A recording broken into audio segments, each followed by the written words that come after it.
Allez. C'est reparti. Allez. C'est reparti.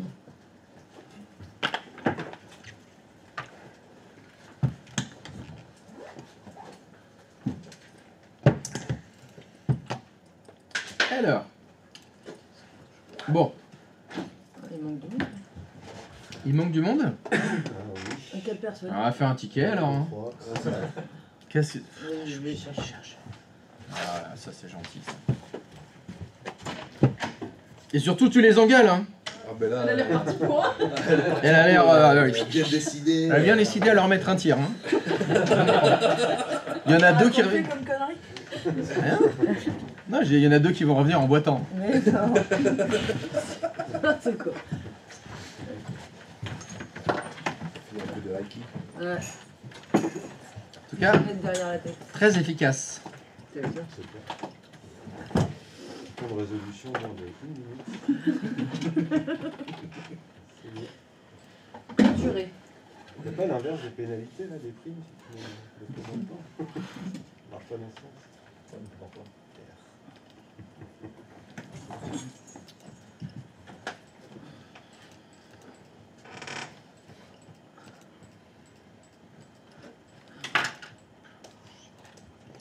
Alors, c'est bon pour les tickets? Ça va? Ah non, mais les mecs ils ferment même pas la porte quoi. Ça laisse ouvert. Il y en a Alors. un qui manque encore. Il y en a qui s'est perdu dans les couloirs. Courtoisie. La courtoisie, c'est de revenir pas 2 heures après la pause. Ça c'est la courtoisie. Pas de courtoisie avec les gens pas courtois. C'est ça. Ok, alors, ça fonctionne. Ah, on n'y croyait plus. On commençait à s'inquiéter.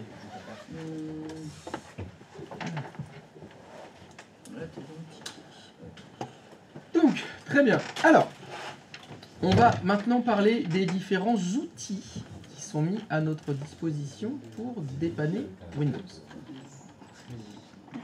Comme ça, c'est pas un Windows, ça.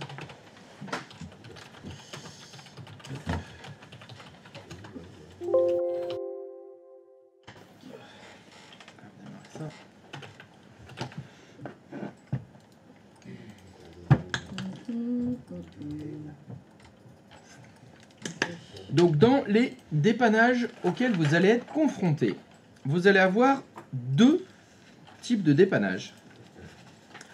Vous allez avoir en général soit du dépannage lié au réseau, le problème c'est le réseau informatique, soit c'est un dépannage applicatif, soit le souci c'est dans le logiciel qui a le problème. D'accord ? Donc c'est soit applicatif, soit réseau. Et donc on va voir les différentes méthodes qui sont mises à notre disposition pour réussir à faire un dépannage, soit applicatif, soit réseau. On va commencer par le plus facile. Le plus facile, c'est le réseau. Parce que le réseau, vous le connaissez. Et la méthodologie de dépannage réseau, c'est quasiment tout le temps la même. Donc, on va faire les choses dans l'ordre. Donc, pour un dépannage réseau, alors ça veut dire que dans l'étape précédente, celle où vous avez demandé à Brigitte c'est quoi le problème, etc., vous avez identifié, ça c'est un souci réseau. C'est ça la problématique.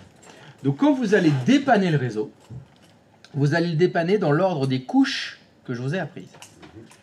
Alors, dans ma vision des choses, au niveau des couches réseau, il y avait combien de couches? 3. La première, la deuxième, non, faux. Protocole. Et la troisième, voilà. Alors, application, etc. Dans le dépannage du réseau, on va s'attacher aux 2 premières, physique et protocole. La couche applicative, on verra les différentes méthodes, les outils qu'on a pour dépanner la couche applicative. Mais de toute façon, la couche applicative ne peut pas fonctionner si la couche réseau ne fonctionne pas d'abord.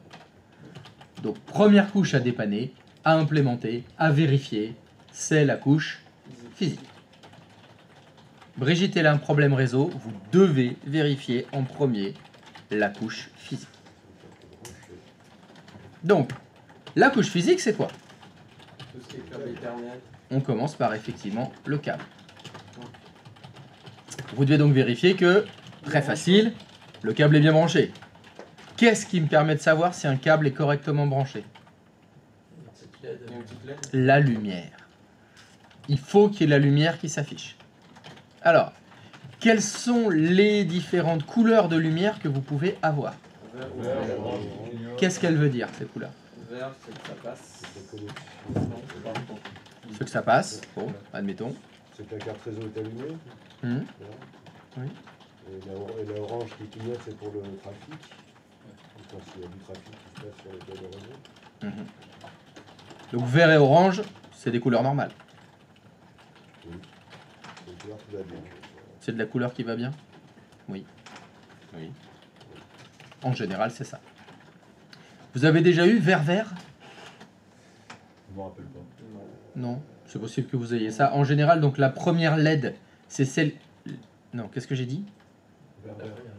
La première LED, oui, c'est bien ça. LED, oui, on dit une LED. La première LED verte, c'est celle qui vous dit qu'il y a un lien électrique. Donc clair, il y a un autre truc de branché à l'autre bout du câble. La deuxième, la couleur en général indique la vitesse. Vous vous souvenez qu'au niveau des débits réseau, il y a plusieurs vitesses, il y a plusieurs débits. Il y a quoi? 5E, ça doit être du 1 GB. Mhm. 6, c'est du 10 GB. Mhm. C'est pas, et ainsi de suite, jusqu'à la 7, 8, on passe, non, la 8, on passe à 40. Voilà. Donc là, en général, la couleur indique la vitesse. Et malheureusement, c'est pas normalisé. Ah. Donc, déjà, première indication importante, c'est pas parce que c'est affiché en orange qu'il y a un problème. Au contraire, la norme aujourd'hui, c'est plutôt orange, ça veut dire gigabit. Donc, si vous avez une lumière verte et une deuxième orange qui clignote, ça veut dire que vous êtes bien connecté et que le réseau fonctionne en 1 gigabit. Avant, vert, ça voulait dire 100 mégas. Vert orange, ça voulait dire gigabit. Donc, aujourd'hui, ben, on est en train de faire évoluer ça. Aujourd'hui, vert, c'est 10 gigabits. Mais bien sûr, ça dépend. C'est pas normalisé. Alors, j'ai jamais vu vert bleu, vert violet, faire 2 LED orange. Il n'y a pas encore ça. Enfin, peut-être que ça arrivera, mais bon, je suis pas au courant. Mais donc, en général, il y a 2 LED. Une pour dire il y a un lien, et une deuxième qui vous donne la vitesse, le débit, et le clignotement dépend de la quantité de données qui passe. Donc si ça clignote très très vite, c'est qu'il y a beaucoup de data qui sont en train de passer. Mais en général, il y a 2 lumières. Donc c'est le moyen de vérifier que la couche physique est au moins bien branchée au niveau du câble. Petit rappel, un câble, ça a 2 extrémités. Vous pouvez brancher sur le PC, si la lumière ne s'allume pas, vérifiez ce qu'il y a dans le mur. En général, il y a une prise murale. Donc il faut vérifier l'autre extrémité du câble. Alors nous allons réfléchir à cette couche physique. Je veux brancher l'ordinateur. Il n'y a pas de lumière. Qu'est-ce que vous devez vérifier? Le câble est bien branché partout, des deux côtés. Est-ce que le câble est branché des deux côtés? Très bien. Si il est branché des deux. S'il n'est pas branché, bah c'est facile, il faut le brancher. Rien d'extraordinaire à ce niveau-là. Si par contre il est bien branché des deux côtés, il n'y a toujours pas de lumière. Peut-être allumer l'ordi. C'est vrai qu'il faut allumer l'ordinateur. Pardon. Alors, avant la couche physique, la couche électrique. Donc vérifiez. C'est déjà arrivé, hein. C'est déjà arrivé. Ou côté switch, ou pareil. Plus d'électricité dans le bâtiment, mais comme c'était un ordi portable, lui, il était allumé. Mais de l'autre côté, comme il n'y a pas d'électricité, les switches, ils marchent moins bien hein, sans électricité. Donc effectivement, peut-être poser à Brigitte la question. Il y a la lumière quand vous utilisez l'interrupteur. Ça peut arriver. Hein. Le coup classique, c'est le déménagement. Et c'est pas branché. Et les électriciens n'ont pas encore rallumé le compteur dans le nouveau bureau où Brigitte s'est installée. Ça, c'est déjà arrivé aussi. Bon, celles-là, elles sont plutôt faciles à résoudre comme panne. qu'est-ce qu'il peut faire à part que donc l'ordinateur, on va dire, il est allumé, fonctionne, on branche le câble, des deux côtés, il n'y a pas de lumière. L'étape d'après à vérifier, c'est quoi? Le câble. Non, pas la carte réseau, le câble. Alors le câble, c'est pas mal. Alors, c'est là où on va devoir maintenant trouver des petits trucs. Comment je peux vérifier que mon câble, il est correct? On teste sur notre machine. Voilà. Je vous en avais parlé tout à l'heure. C'est la comparaison. Est-ce que j'ai la chance, dans le bureau de Brigitte, il y a l'ordinateur de Jocelyne, qui lui fonctionne parfaitement. Si j'ai cette chance-là, c'est très facile de tester. Il faut intervertir. Si le câble de Brigitte ne fonctionne pas sur l'ordinateur de Jocelyne, il y a des chances que ce soit le câble. Si ça fonctionne sur l'ordinateur de Jocelyne, le problème, c'est pas le câble. On n'a pas toujours la possibilité de comparer avec un autre ordinateur. Dans ce cas-là, la solution, c'est vous avez toujours sur vous un câble. Ça fait partie de votre caisse à outils. Vous avez toujours un câble neuf, fonctionnel. Il n'y a pas des... Donc vous êtes sûr à 100% qu'il fonctionne. Excuse-moi, il n'y a pas des testeurs comme en électricité, des testeurs Si, bien sûr. Ah, mais tu as des testeurs de tout pour le matériel informatique. Ça coûte plus cher qu'un câble. Donc dans la caisse à outils, en plus de ma clé USB bootable de Windows 10 qui me permet de réparer Windows, bien sûr, au cas où, j'ai toujours mon câble réseau. J'ai toujours un câble réseau fonctionnel. Au moins, je m'affranchis tout de suite du problème du câble. Donc ça peut être ça. Si c'est pas ça, qu'est-ce qui peut faire qu'il n'y a pas de lumière? Vous changez le câble, vous mettez un câble tout neuf, toujours pas de lumière. La LED de la carte réseau est pétée. Ouais, c'est extrêmement rare, mais pourquoi pas, ça peut être la carte réseau.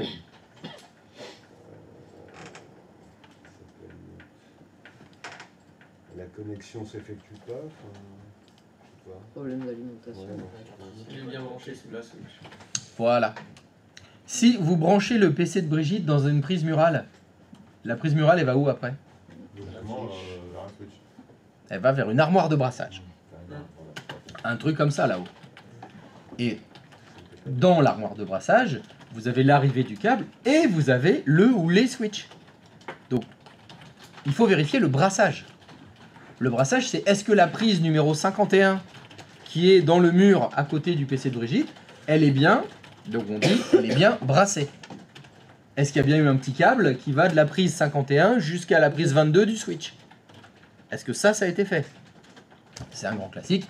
Quelqu'un l'a défait pour brancher autre chose à la place, peu importe la raison, il n'est pas brassé. Donc il faut aller dans l'armoire de brassage. Ça, c'est compliqué les armoires de brassage parce qu'il faut physiquement s'y déplacer pour vérifier ça. Donc là, c'est des dépannages où, en général, vous êtes sur place. Et c'est des choses qui arrivent. Certainement, vous vous déplacerez. On ne fait pas tous les dépannages à distance. Il y a des fois, il faut se déplacer physiquement. Allez vérifier le brassage. Et quand on vérifie le brassage, il faut bien évidemment avoir le plan du réseau. Et c'est là que les problèmes commencent. Voilà.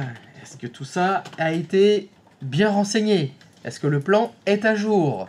Est-ce que l'armoire de brassage a été correctement renseignée? Ça, c'est des choses qui arrivent malheureusement. Donc là, il faudra venir sur place et vérifier le brassage. Oui. Ça va? Pour le moment. Question? Invente-en une, c'est pas grave. Non. Je peux pas compter sur toi.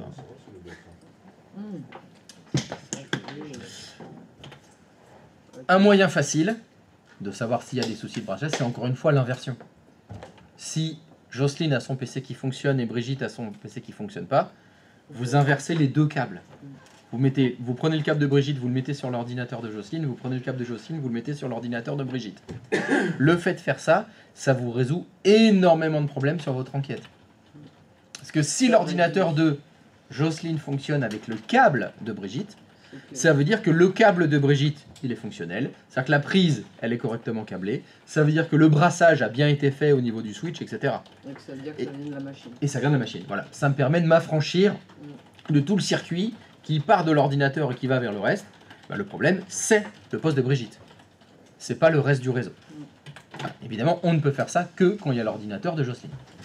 Si on n'en a qu'un seul, là, ça va être plus compliqué à faire. Mais c'est un truc à faire. C'est une idée à penser toujours. Je compare avec le poste d'à côté. Salut Kamel. Toujours faire ça. C'est le plus rapide. C'est ce qui vous fait vraiment gagner le plus de temps pour vraiment isoler la source du problème. Parce que, encore une fois, je peux faire l'inverse. Si l'ordinateur de Brigitte fonctionne avec le câble de Jocelyne, ça veut dire que c'est pas l'ordinateur de Jocelyne le problème. C'est évidemment si l'ordinateur de Jocelyne ne fonctionne pas avec le câble de Brigitte, là, il faut faire l'enquête. Changer le câble, vérifier le brassage. Autre chose que vous devez vérifier sur les switches, si vous pouvez le faire, c'est les VLAN. Je vous rappelle que dans les switches, on peut configurer des VLAN. Est-ce que c'est le bon VLAN configuré sur le bon port? Ça, c'est du dépannage compliqué parce qu'il faut le plan, il faut l'accès au switch, il faut la carte des VLAN, il faut connaître les VLAN. Voilà, c'est plus complexe. S'il y a eu une erreur de VLAN, c'est peut-être pas vous qui allez le faire. Vous allez le noter, mettre ça dans le ticket. L'ordinateur n'est pas dans le bon VLAN. Bon, bah, c'est transféré.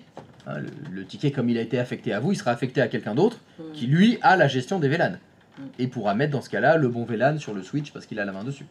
Ça, c'est possible. Un technicien, tu veux dire? Oui, oui. Ou un administrateur? Réseau, peu importe, un autre être humain. Après, tu lui donnes la casquette que tu veux, hein, tu donnes le rôle que tu veux, mais celui qui peut changer les VLAN sur les switches. C'est possible que ce soit toi. C'est possible que grâce à l'enquête, tu as te rendu compte, ah mais c'est pas le bon VLAN sur le switch, c'est peut-être toi qui as la main sur le switch. Encore une fois, tu as des entreprises où au service informatique, bah, vous êtes 3, bah, vous faites tout. C'est-à-dire que tu dois t'occuper des copieurs, de la souris de Brigitte qui ne fonctionne pas, des VLAN sur les switches, du routage, des routes statiques, de mettre à jour les antivirus, tu dois tout faire. Donc tu te rends compte que, ah, putain, mais c'est Polo là, qu'est-ce qu'il a fait? Ah, mais il l'a mis dans le VLAN 3. Il fait chier ce Polo. Putain, et, il vient de partir au Portugal en plus en vacances pendant 2 semaines, comme par hasard. Putain, il fait chier. Voilà, c'est possible que ce soit ça. Donc voilà, je peux pas te dire c'est tout le temps lui qui va s'occuper des VLAN, mais dans vous, là on est en train de parler du dépannage, ça fait partie de la couche physique. Peut-être que c'est pas le bon VLAN. Donc là c'est plus compliqué parce que la lumière s'allume, c'est bien brassé, on est sur un port du switch, on a de la lumière, pour autant ça fonctionne toujours pas. Parce que c'est pas le bon VLAN. Donc là, faut aller dans le switch investiguer. Ou transférer le ticket à quelqu'un d'autre. Ceux qui vont être capables de le faire. D'accord? Donc dans la couche physique, c'est à peu près ça. Elle est assez simple à voir. Vérifiez que c'est bien branché des deux côtés, que la lumière s'allume, et que vous êtes dans le bon VLAN. Ça pourrait être ça l'étape suivante. J'ai connu aussi des entreprises, je pourrais même vous dire, vérifiez que c'est le bon switch sur lequel vous êtes. Tout le monde n'a pas des VLAN. Mais il y a des gens qui veulent sectoriser leur réseau. Plutôt que d'acheter des switches qui font des VLAN, ils achètent 2 switches. Donc dans l'armoire de brassage, il y en a 2. Il y a le VLAN 1, bah c'est pas un VLAN, en fait c'est un LAN 1. Et puis en dessous, il y a le LAN 2. Donc il faut être branché dans le bon switch. C'est plus facile à gérer que les VLAN, parce que là, il n'y a pas de plan, il n'y a pas besoin de se connecter au switch, il suffit de brancher sur le bon. Et c'est mécanique dans ce cas-là. Mais vous avez quand même toujours la lumière. C'est pour pallier à la panne matérielle qu'il faudrait tendance à faire ça. Non, c'est plutôt pour pallier à la panne ou qui s'occupe des VLAN? C'est Polo. Oui, on a dit que c'était Paul. Ouais, mais il est pendant 2 semaines au Portugal. Jamais là. Qu'est-ce qu'on fait? Ah, mais c'est pas le bon VLAN. Oui, mais c'est lui qui le fait. Oui, mais il est où? Mais il est au Portugal. Oui, mais c'est pas le bon VLAN. Alors qu'est-ce qu'on fait? C'est Polo? Oui, mais il est au Portugal. C'est qu'est-ce que... Voilà. C'est ça le problème. Souvent, la problématique des VLAN, c'est quelqu'un doit le gérer. Ça veut dire avoir les mots de passe des switches, savoir le faire sur les switches. T'en parlais, est-ce que c'est des switches Cisco? Ah ouais, bah, il connaît bien le client, il sait le faire en ligne de commande pour gérer la database des VLAN. Oui, qui d'autre sait le faire? Eh ben, personne. Oui, mais Polo, il est en vacances pendant 2 semaines au Portugal, là, qu'est-ce qu'on fait? Voilà. La problématique, ça peut être ça, c'est lié à une compétence. C'est lié à des mots de passe. Eh ben, il faut qu'il y ait au moins 2 personnes qui puissent le faire. Ça veut dire former 2 personnes. Ça veut dire que quand Polo, il est au Portugal... Eh ben, il y a quelqu'un qui peut le faire. Mais il est là, celui qui peut le faire? Ah bah oui, mais c'est le DSI. Non mais le DSI, excusez-moi. Mais là, en ce moment, on est en train de négocier les nouveau contrat avec la société de maintenance, il est en réunion là. Et puis il est toute la matinée. On va pas aller toquer à la porte. Monsieur le DSI, faudrait reconfigurer un VLAN là sur un switch. Alors t'es gentil, lui, il est en train de négocier 5 millions de dollars. Il va pas le faire. Hein. C'est ça la problématique. Il faut qu'il y ait des couvertures. Il faut qu'on soit 2, voire 3, voire 4 à pouvoir le faire. Mais encore faut-il que ce soit mis en place. Bon, mais il y a des boîtes, ils préfèrent dire on va faire simple. Il suffit de se cliquer sur le bon switch. Hein, on a des switches bleus et des noirs. Voilà, bah, tu te branches sur le noir, tu as tel réseau. Tu te branches sur le bleu, tu as un autre réseau. Facile, simple. N'importe quel technicien qui n'a pas de mot de passe, il sait que les PC de la compta, c'est les switches bleus. Bah, faut être branché sur les switches bleus. Facile à faire, facile à dépanner, pas besoin d'intervention de qui que ce soit. Ça a des avantages. Donc ça existe. Ça existe. Et c'est simple. Et c'est des solutions qui coûtent juste un peu plus cher parce qu'il faut 2 switches à la place de 1. Un switch, c'est pas très cher. Hein. C'est pas très cher un switch. Hein. Ça s'imagine assez facilement au niveau de la mise en œuvre. Des questions ? Couche physique, c'était facile. La couche du dessous, c'est la couche protocole. Donc dans votre méthode de dépannage, c'est allumé, il y a la lumière, on va considérer que la couche physique, elle est bonne. Couche protocole, première chose à faire. ipconfig/home. Tout le temps. Vous commencez systématiquement par ça. La commande à faire, c'est toujours ipconfig/. Et quand vous faites ipconfig/all, vous devez vérifier 4 informations tout le temps. Première information, l'adresse IP. Si c'est pas pipa. Effectivement, si c'est de la pipa, ça saute aux yeux. Donc vérifiez que si c'est pas à pipa. Deuxième information, le masque de sous-réseau. Vérifiez que c'est le bon masque. Troisième information, la passerelle par défaut. Est-ce que c'est la bonne passerelle? Quatrième information, le DNS. Vérifiez que le DNS, c'est le bon serveur DNS. À chaque fois, systématiquement, je dois vérifier la couche réseau ipconfig/all. Adresse, masque, passerelle, DNS. Ces 4-là doivent être implémentés de façon correcte. Adresse, masque, passerelle, DNS. À chaque fois. Je vous invite très fortement à évidemment lire à chaque fois les 4 octets, en partant de la gauche. 172.25.9.1. Donc, on va les faire un par un. Première chose que vous devez vérifier ipconfig/all, l'adresse IP. Quand vous voyez une adresse IP, par exemple celle-ci, 2 cas de figure, soit c'est une adresse IP qui a l'air normale, soit c'est une adresse à pipa. On va prendre les adresses IP qui ont l'air normales. Comment savoir si l'adresse IP qui est là, elle est correcte, elle est cohérente? C'est l'adresse IP du PC de Brigitte. Est-ce que c'est normal que Brigitte ait comme adresse IP 172.25? 2 solutions s'offrent à vous. La première, vous avez le plan du réseau, donc vous savez. Chaque IP. L'ordinateur de Brigitte, comme elle est à la comptabilité, elle est censée être dans le VLAN 2, et le VLAN 2, c'est 172.25.29. C'est tout à fait cohérent qu'elle ait cette adresse-là, parce que vous avez l'information avant, parce que c'est écrit dans le contrat du client, c'est écrit dans la description du réseau du client. Vous savez que ce client, il est censé être en 172.25. Voilà, vous savez. Deuxième cas de figure, il n'y a pas de plan. Vous savez pas, vous débarquez à l'arrache. Comment savoir si cette adresse-là, elle est cohérente? On regarde sur une autre machine. Il n'y a aucune autre solution. J'ai de la chance dans l'entreprise, il y a Jocelyne. Je fais ipconfig sur le poste de Jocelyne. Si Brigitte et Jocelyne sont dans le même numéro de réseau, et que le poste de Jocelyne fonctionne, ça veut dire bah, ça veut dire que le PC de Brigitte, il est dans le bon numéro de réseau. C'est la solution pour les VLAN. Pour vérifier que, est-ce qu'on est dans le bon VLAN ou pas dans le bon VLAN, bah, grâce à ipconfig sur 2 machines différentes, une qui fonctionne, une qui ne fonctionne pas, on va pouvoir comparer les numéros de réseau. Et si les numéros de réseau sont identiques, c'est pas un problème de VLAN. Si les numéros de réseau sont différents, c'est très certainement un problème de VLAN.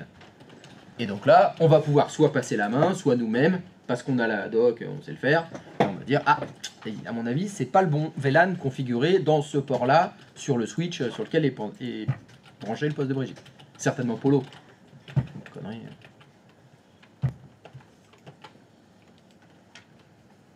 Ça marche?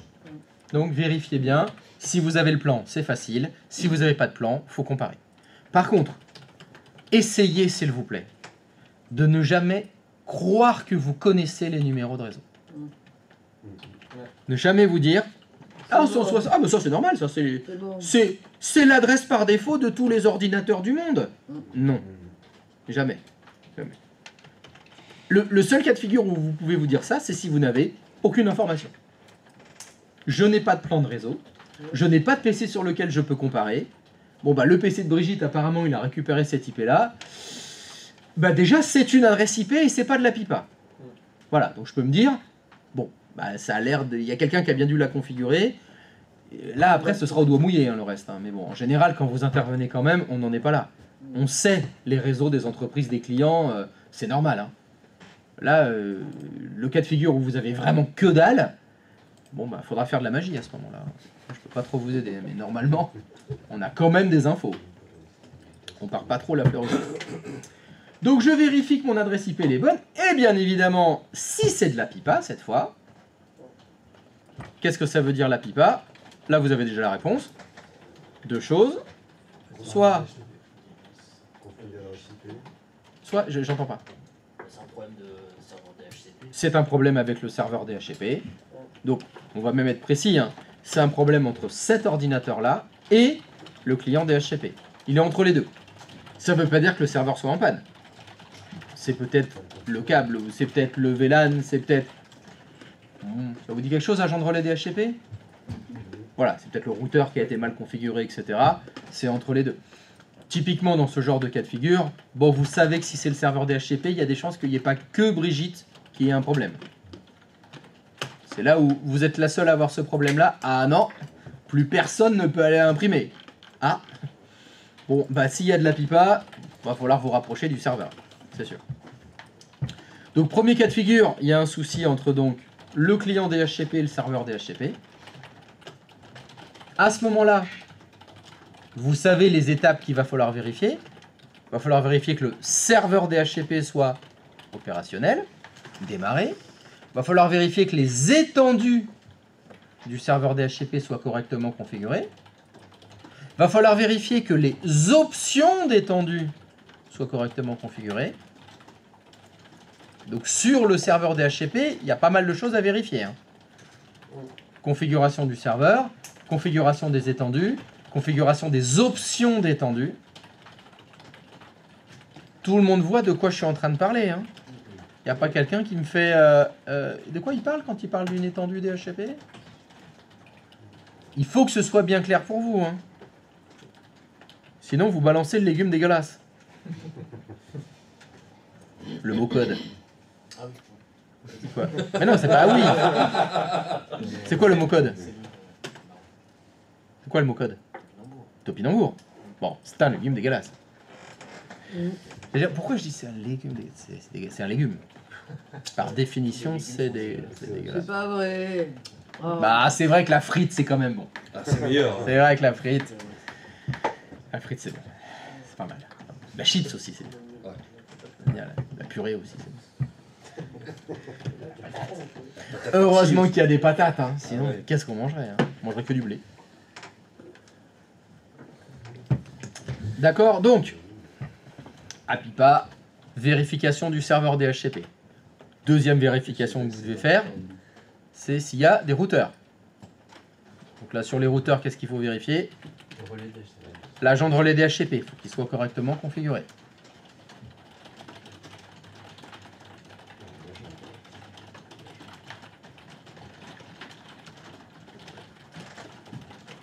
Et attention, parce que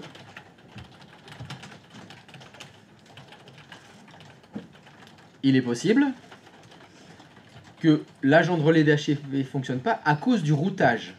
Je ne sais pas si vous vous souvenez, quand on avait des réseaux un petit peu complexes, ça ne fonctionnait pas si le routage ne fonctionnait pas déjà avant. Donc il y a une dépendance. Il faut d'abord que le routage fonctionne, avant que le serveur DHCP puisse fonctionner. Comment faire pour s'affranchir des problématiques de serveur DHCP? Je voudrais faire mon dépannage, je voudrais être sûr que le problème, c'est pas le serveur DHCP. Non, pas faire des routes statiques. Non. On passe l'ordinateur en IP fixe. Voilà, c'est passer l'ordinateur en IP fixe. Cet ordinateur est un client DHCP, je le sais, parce que c'est écrit là. DHCP, Non activé. là il est écrit oui. Il y a écrit oui. Donc c'est un client DHCP. Donc il reçoit sa configuration auprès du serveur DHCP. Est-ce que c'est lui ou est-ce que c'est le routage qui pose problème? Je le passe en IP fixe. Alors faites attention pour le passage en IP fixe. Faut faire attention à quoi? La finalité déjà utilisée. C'est ça. Encore une fois, j'ai le plan du réseau, c'est facile à faire. J'ai pas de plan du réseau, vous faites ça au doigt mouillé. Il y aura une prise de risque. Hein.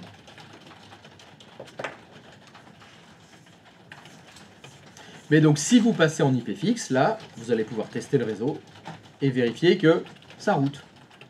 Donc le problème, c'est pas le routage. Ou au contraire, ça route pas. Donc si déjà en IP fixe ça fonctionne pas, votre réseau, n'allez pas chercher du côté du DHCP.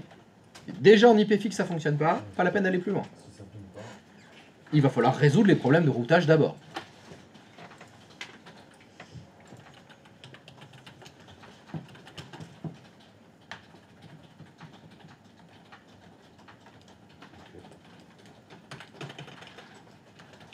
Donc on a dit, quand on vérifie l'adresse IP, on vérifie si c'est pas une adresse APIPA. Si c'est une adresse APIPA et qu'on est client DHCP, il va falloir vérifier du côté soit du serveur DHCP, soit de l'agent de relais DHCP, soit au niveau du routage, etc.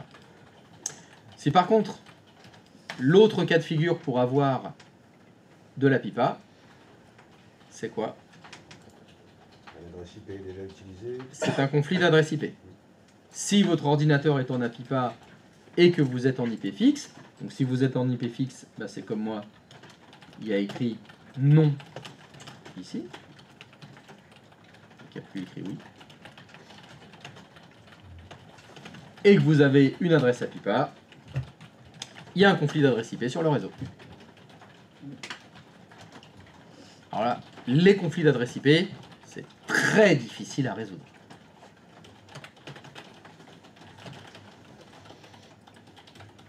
Là, il faut mener l'enquête.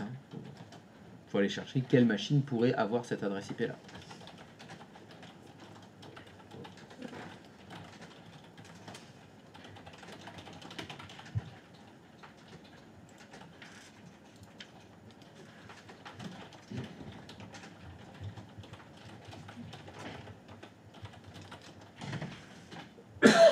Donc j'ai vérifié que mon adresse IP n'était pas en APIPA. La deuxième chose à vérifier, c'est le masque. La seule question à vous poser, c'est est-ce que c'est le bon masque? Pour répondre à cette question, c'est soit le plan du réseau, soit vous comparez avec une machine qui fonctionne. Ça, au niveau du masque, c'est assez facile.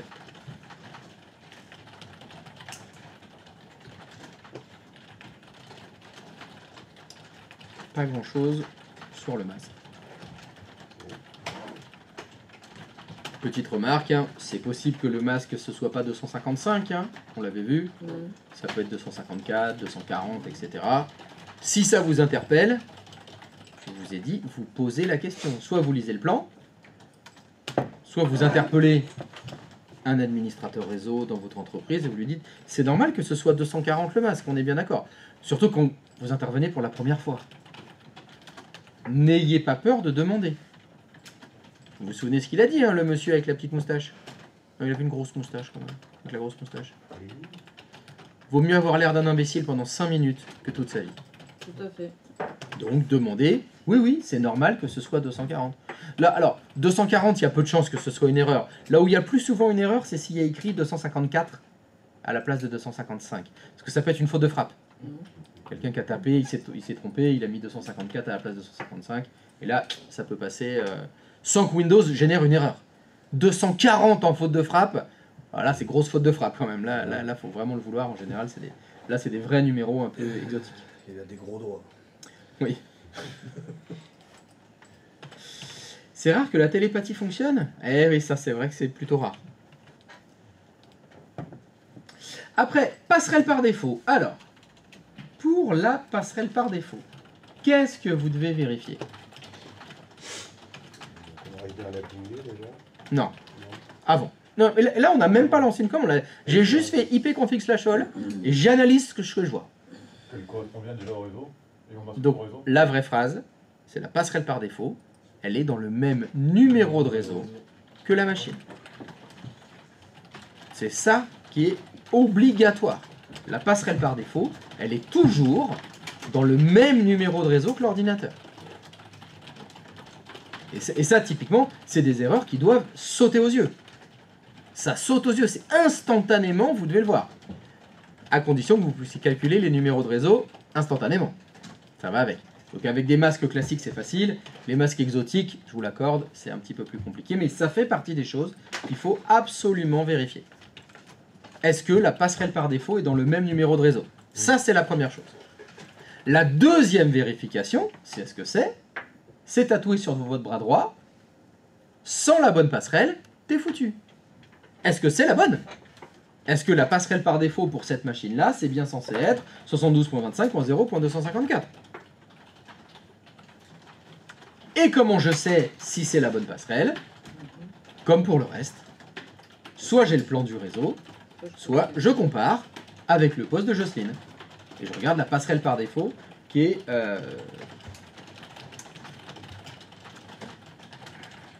qui est configurée sur le poste de Jocelyne.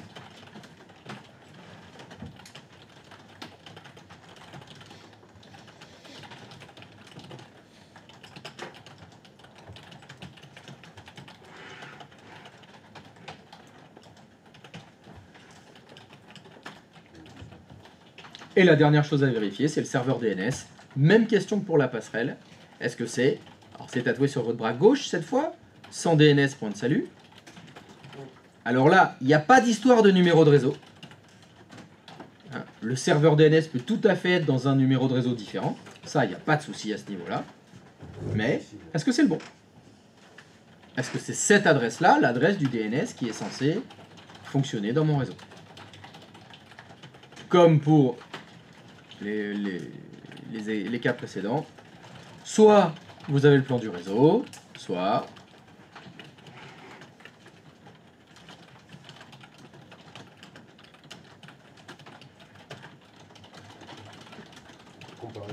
merci, je compare avec le poste de Jocelyne pour voir quel DNS elle a configuré.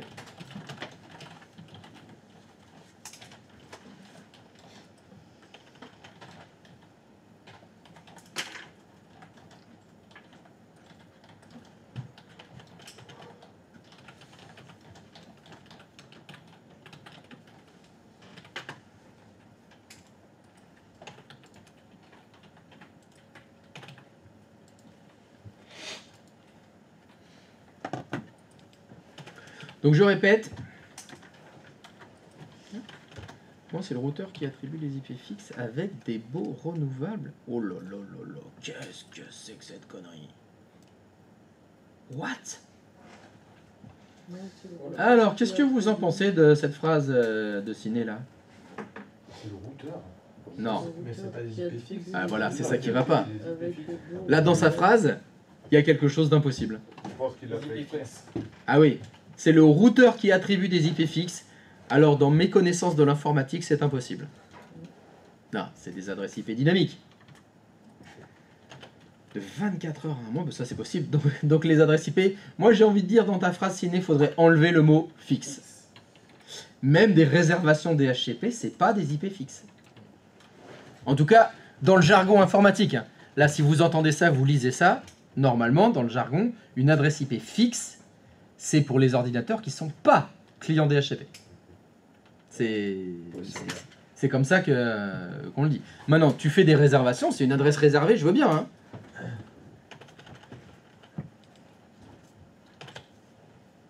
Ils peuvent garder tout le temps la même adresse IP, c'est pas un problème. On fait une réservation dans ce cas-là.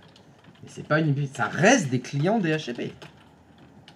Parce que sinon, je peux vous dire la phrase, cet ordinateur a une adresse IP fixe. Très bien. Si mon serveur DHCP tombe en panne, est-ce qu'il est impacté?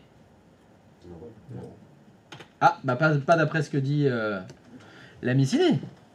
Parce que pour lui, une adresse IP fixe, c'est une réservation dans un DHCP. Donc si le DHCP est en panne, l'ordinateur appuie pas. Donc non, moi je ne suis absolument pas d'accord, mais vous savez que je suis psychorigide. C'est un très bon exemple. Si c'est votre administrateur réseau qui vous dit ça, je vous invite très fortement à demander des précisions. Lui dire, pour moi, une IP fixe, elle n'a aucun rapport avec un DHCP. Il va peut-être vous dire, comme Ciné, oui, c'est une réservation qu'on a fait dans le DHCP. Ah ok, ça, il n'y a aucun problème, c'est normal. Ah oui, DHCP, le bail. Ah oui, c'est le sang. Il parle de- Le bail, le sang. Le bail. Bah attends, faut demander à Stéphane pour le bail. Il va te faire un petit bail aux petits oignons là. Dorénavant, tu t'appelles Stéphane. D'accord. Ouais. Et voilà. Je Stéphane savais P. pas, maintenant t'es au courant. Des fois, il est meublé. Ah bah oui, c'est pas le même bail, effectivement là. On fait pas les mêmes bails. Les mêmes beaux, j'ai envie de dire. C'est pas les mêmes beaux. Putain, ils sont beaux, les beaux. Eh oui, c'est le S. Eh oui, il est là le S, etc. Donc je disais, donc vérifiez l'adresse IP, le masque, la passerelle, le DNS systématiquement. C'est automatique. Vous faites tout le temps ça. Tout le temps, tout le temps, tout le temps, tout le temps. Et après, une fois les résultats obtenus, vous allez pouvoir analyser. Vous allez pouvoir aller un petit peu plus loin. On l'a dit, est-ce que c'est la bonne adresse IP? Est-ce que c'est de la pipa? Est-ce que c'est le bon masque? Est-ce que c'est la bonne passerelle? Et normalement, l'étape d'après, j'ai vérifié tout ça. Si c'est pas cohérent, il y a des modifications à faire avant quoi que ce soit. Si c'est pas la bonne adresse IP, pourquoi c'est pas la bonne adresse IP? Cet ordinateur qui est client DHCP n'a pas récupéré la bonne adresse IP par rapport au plan. Pourquoi? Alors je vous pose la question. Ça c'est un client DHCP, il a récupéré une adresse IP, c'est pas la bonne. Parce qu'il n'est pas sur le bon VLAN. Parce qu'il n'est pas sur le bon VLAN. Sur le bon VLAN. Quasiment 100% du temps, c'est ça la réponse. Ça veut dire faut s'orienter du côté des VLAN. Ça veut dire faut se connecter au switch. C'est-à-dire faut appeler la bonne personne. Pas la bonne adresse IP, VLAN. Ou pas connecté au bon switch. On va peut-être pas brancher du bon côté. Au niveau du brassage, il y a eu un problème. Ça c'est sûr. C'est quelque chose comme ça. Si l'ordinateur est en APIPA, c'est plus compliqué la PIPA parce que ça peut être le DHCP qui est en panne, l'étendue qui est mal configurée, l'agent de relais DHCP qui est mal configuré. Là, la problématique est souvent plus lourde que simplement le mauvais VLAN. Si c'est pas le bon masque et que c'est un client DHCP, le problème il vient d'où? Le numéro de réseau. Oui, mais faut intervenir où? Sur le serveur d'HTTP. Et plus précisément, Les étendues. dans l'étendue. Voilà. Ça veut dire qu'il y a une problématique dans la configuration de l'étendue DHCP. Je suis client DHCP, c'est pas la bonne passerelle qui est configurée là. Pareil. Serveur. Pareil, Pareil. c'est dans les options d'étendue où c'est pas la bonne option qui a été configurée. Je vous dis des choses comme ça, mais je vous les montre pas. Vous vous souvenez où c'est tout ça, hein? Oui. Ça va, pas de souci pour retrouver vos petits. Même chose pour le serveur DNS. C'est pas le bon serveur DNS, je suis client DHCP. Vérifiez au niveau des options d'étendue. C'est ça qu'il faut aller voir. Vous avez donc le truc dans l'ordre. Si par contre l'ordinateur c'est de l'adresse IP fixe, attention. Attention par contre, concernant le DNS, il y a un piège. C'est que vous pouvez tout à fait avoir ici, obtenir une adresse IP automatiquement et mettre en fixe l'adresse IP du DNS.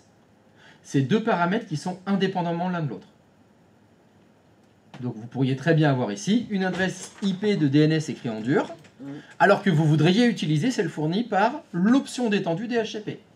Donc il faut penser à cliquer ici sur obtenir une adresse IP automatiquement et obtenir une adresse IP, obtenir une adresse IP automatiquement et obtenir une adresse de DNS automatiquement, il faut bien que les deux soient cochés. Faites attention au piège, quand vous passez de l'adresse IP fixe à dynamique, le DNS il passe pas en dynamique tout de suite. C'est à vous de cocher la case. Donc lisez bien la boîte de dialogue en entier. C'est très important. Ça c'est le piège. Il y en a plein des pièges.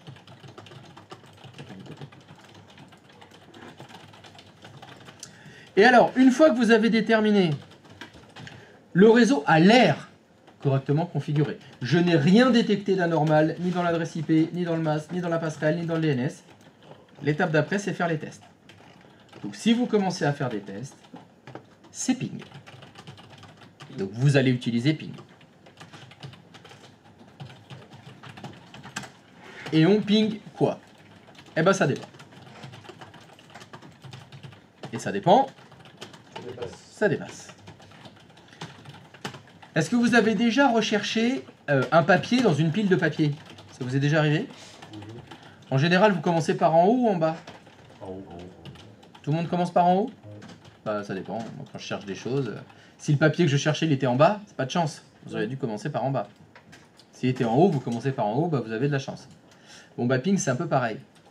Quand on veut pinguer des réseaux, et qu'on a un problème réseau, évidemment, soit vous pingez proche de l'ordinateur, et vous allez de plus en plus loin, soit vous pingez très loin, et vous réavancez. C'est comme quand on recherche quelque part, là on part de plus loin, on s'éloigne, etc. Donc ça dépend, c'est une question de chance. Parce que si le problème il est au niveau de l'ordinateur, vous avez pingé très loin, ça a échoué. Vous êtes rapproché, ça a échoué. Vous êtes rapproché, ça a échoué. Et jusqu'à temps que l'ordinateur ça échoue, ah bah, il fallait commencer par là. Alors évidemment, quand on sait où est la panne, c'est facile. Ouais. Après, c'est juste une question de chance, de probabilité. Des fois, bah, vous allez gagner du temps en partant de près, et des fois, vous allez gagner du temps en partant de loin. J'ai pas de secret, c'est une question de chance. Moi, je sais juste que quand je cherche quelque chose, c'est toujours à l'opposé de là où j'ai commencé. Ça, c'est un fait dans mes statistiques à moi. Je sais que si je pars de près de l'ordinateur, de toute façon, le problème, il est à l'autre bout. Et si je pars à l'autre bout, le problème, c'est la prise réseau. Et si on fait un transert, on saura où est le problème à peu près aussi. Eh ben, ça dépend. Ah ouais. C'est du quantique. Ça dépend. change. C'est quantique. Alors, à connaître au niveau des pings. On va partir du plus proche et on va s'éloigner. Le premier ping à connaître, c'est celui qui sert à vous rassurer. C'est ping 127.0.0.1. Qu'est-ce que c'est que ça? C'est l'adresse locale de l'hôte. C'est l'adresse locale de l'hôte. Non, l'adresse locale de mon hôte, c'est 127.25.29.1. C'est ça mon adresse locale. Ah non, c'est la boucle réseau locale, quelque chose comme ça. Ouh, la boucle de réseau local. Alors, faut que tu enlèves réseau, c'est la boucle Boucle locale. locale tout court, ok. C'est la boucle, en français, c'est la boucle locale. En anglais, c'est la loopback. C'est l'adresse de bouclage. On dit aussi. Qu'est-ce que c'est cette adresse? Eh bien, 127.0.0.1, 127.0.0.29, 127.1.2.3. En fait, c'est 127 points quelque chose. Ça s'appelle l'adresse de loopback, l'adresse de bouclage, l'adresse interne, l'adresse localhost aussi, j'entends des fois. On a tout ça. C'est quoi? C'est une adresse interne. Enfin, c'est d'ailleurs un numéro de réseau, parce que vous voyez, c'est 127. Point, ce que vous voulez. C'est l'adresse de bouclage interne de la pile TCP/IP. Putain, qu'est-ce que c'est ça, la pile TCP/IP? L'adresse interne de la De la pile TCP/IP. Alors ça, c'est pour briller en société. Hein. Ça, c'est si vous voulez vous la péter, c'est la pile TCP/IP. Vous pouvez dire c'est une adresse interne, enfin c'est des adresses, c'est un numéro de réseau entier. Hein. 127 point n'importe quoi. C'est tout un numéro de réseau qui est interne à TCP/IP. Alors, vous vous souvenez des couches? Je vous ai dit physique, protocole, application. Cette adresse-là, elle est dans la pile protocole. Elle est dans la couche protocole, à tes souhaits. Tous les ordinateurs du monde, ils ont une espèce d'adresse interne qui est 127. Ce que vous voulez. Ça veut dire moi-même. C'est une adresse IP qui sort pas de TCP/IP. Vous voyez la couche TCP/IP? Elle reste dedans. Elle reste en interne. Cette commande-là, ping 127.0.0.1, c'est très souvent ça qu'on utilise, elle fonctionne sur 100% des ordinateurs du monde. Mais elle ne sort pas. Elle va même pas jusqu'à la carte réseau. Hein. Ça reste dans TCP/IP en fait. Vous l'avez peut-être déjà vu ce test du 127, ou vous avez peut-être déjà vu des gens utiliser 127.0.0.1 comme adresse de leur propre machine. C'est normal, hein, c'est prévu comme ça. Bon, la vraie question, c'est à quoi ça sert? Pourquoi ça existe ce truc-là? Pourquoi on fait du 127.0.0.1? Alors, TCP/IP, alors, pardon, la définition que je vous ai donnée là, je vous ai dit, c'était un test de l'adresse interne de la pile TCP/IP. Oui. Pile, c'est pas le petit truc qui donne de l'énergie. Hein. Mm. Pile, c'est des choses empilées les unes sur les autres. Parce qu'en fait, TCP/IP, c'est pas un protocole. C'est plusieurs protocoles. C'est une suite de protocoles. Dans TCP/IP, il y a TCP, IP, ARP, ICMP, UDP, il y a plein de protocoles empilés les uns sur les autres qui font plein de choses. Et bien le ping 127. quelque chose, ça sert à tester cette pile. Ça sert à vérifier que TCP/IP, il est correctement installé. Il fonctionne bien sur votre poste.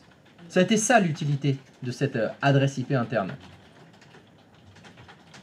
Vous allez me dire, mais qui veut tester sa pile TCP/IP? On pourrait se poser la question, à quel moment TCP/IP peut mal fonctionner? Eh bien, c'était un moment d'il y a longtemps. Je vous ai parlé des Windows, du DOS. Oui. Eh bien, TCP/IP, il s'installait en plus, en fait. Windows 3.1, les 3 dernières disquettes, c'était TCP/IP.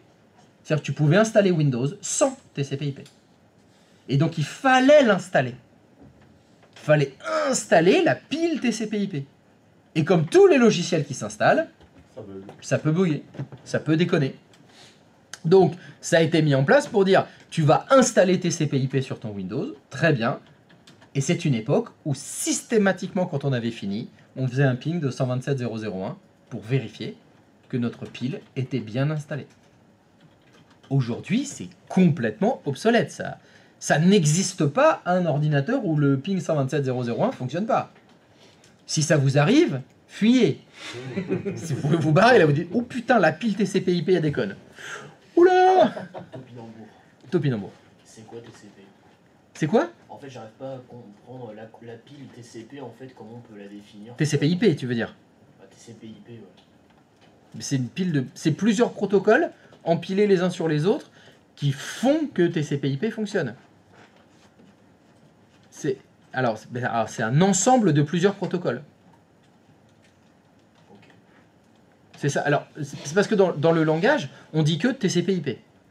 On l'appelle comme ça. Mais on ne devrait pas l'appeler comme ça. On devrait l'appeler TCP, UDP, IP, ARP, ICMP. On devrait tous les lister. Mais c'est trop long. On va pas tous les lister d'un coup. Donc, ça a été choisi. C'était un mardi, je me souviens. Il pleuvait d'ailleurs le jour où ils ont choisi de l'appeler TCP/IP parce que ça faisait classe comme nom. Moi, j'aurais préféré qu'il l'appelle ARP+, mais ça n'a pas été retenu. Ma proposition n'a pas été retenue. Donc sa fonction, c'est de gérer des protocoles. Non, TCP/IP, c'est une suite de protocoles. C'est plein de petits protocoles imbriqués les uns dans les autres. Je sais pas si je pourrais te donner la comparaison, mais quand tu parles français, tu utilises du vocabulaire, mais pas que. Tu utilises aussi de la grammaire, mais pas que. Tu utilises aussi de la conjugaison. Mais tu vois, c'est des protocoles qui sont tous mis les uns à la suite des autres pour faire qu'on puisse se comprendre. Ok. C'est ça. Parce qu'on pourrait utiliser les mots, mais les sortir dans le désordre. Ce serait toujours du français. Enfin, ce serait toujours des mots français, mais on comprendrait rien du tout. Parce que, tu vois, le protocole français, de la langue française, c'est plein de protocoles, grammaire, conjugaison, genre, nombre, tout est mélangé, et on appelle ça le français. Et tu vois, c'est un mélange de plein de protocoles. TCP/IP, c'est pareil. C'est plein de petits protocoles qui ont tous un rôle, ils ont tous une petite fonction, mais on les encapsule, en fait, on les intègre dans TCP/IP. On les verra plus en détail, tous ces petits protocoles. On les verra plus en détail. Et donc, pour être sûr que tous ces protocoles étaient bien installés et fonctionnaient bien tous, quand ils ont mis en place TCP/IP, ils ont dit on va se faire une espèce d'adresse de test. on intègre dedans, dans l'installation de TCP/IP, un truc qui nous permettra de vérifier que c'est bien installé, avant même de commencer à mettre la première adresse IP. Hein. Un ordinateur qui en appuie pas, le 127.0.0.1, ça fonctionne. Hein. Un ordinateur qui n'a pas d'adresse IP, 127.0.0.1, ça fonctionne. Hein. C'est interne à la pile TCP/IP. Ça veut dire que s'il y a un protocole qui déconne, Oui. et ben l'adresse 127.0.0.1. Le ping ne fonctionnera pas. Oh, ok. C'est ça. marche. C'est ça. Et là, quand il se passe ça, quand... Fuyez. D'accord. Barrez-vous vite. En fait, ça veut dire que TCP/IP est mal installé. Il faut tout désinstaller et réinstaller. Mais comment on désinstalle? Ça fait longtemps qu'on le fait plus, ça. Hein.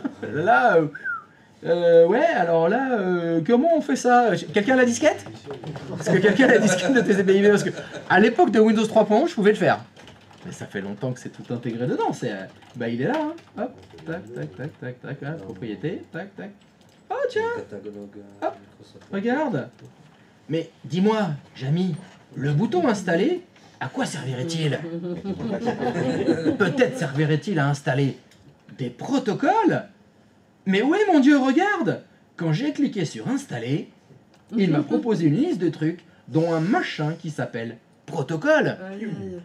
Dis donc, en cliquant sur protocole et ajouter, je pourrais ajouter un... Ah bah il faut la disquette. Ah bah, là, regarde, il me le dit. Ah bah il a enlevé le quête. Le het. Disquette fournie, t'as la disquette de TCP/IP. Bon, je dois t'avouer qu'à mon avis, quand on est à ping 127.0.0.1 et ça fonctionne pas, On est mal. je me demande si dans ton Windows, il n'y a pas d'autres choses qui vont pas fonctionner. Et juste réinstaller TCP/IP, je sais pas si ça va suffire. Donc là, moi, je ferai un petit format C de points, et hop, ça dégage. Ça marche ce 127? Alors, le ping 127.0.0.1, je voulais présenter en disant, c'est ce qui vous rassure. Parce que ça fonctionne tout le temps. 100% du temps aujourd'hui, votre ping 127.0.0.1, il va fonctionner. C'est pas possible que ça fonctionne pas. À part réinstaller TCP/IP. Donc non, j'y crois pas une seule seconde. Mais pourquoi pas? Ça pourrait vous aider. Par contre, l'adresse 127.0.0.1, elle est utilisée dans certains cas, en particulier pour des gens qui font du développement et qui font des sites internet par exemple. Ils veulent vérifier que le site internet s'affiche sur la machine sur laquelle ils sont. Donc qu'est-ce qu'ils mettent dans leur navigateur? 127.0.0.1. Ils savent que ça va rester en local. Ils n'ont même pas besoin de faire ipconfig. Ils mettent juste 127.0.0.1, c'est la boucle locale, ça reste en local, ça affiche leur site web. Vous l'avez peut-être déjà vu dans certains outils qu'on installe où ils vous mettent du 127.0.0.1.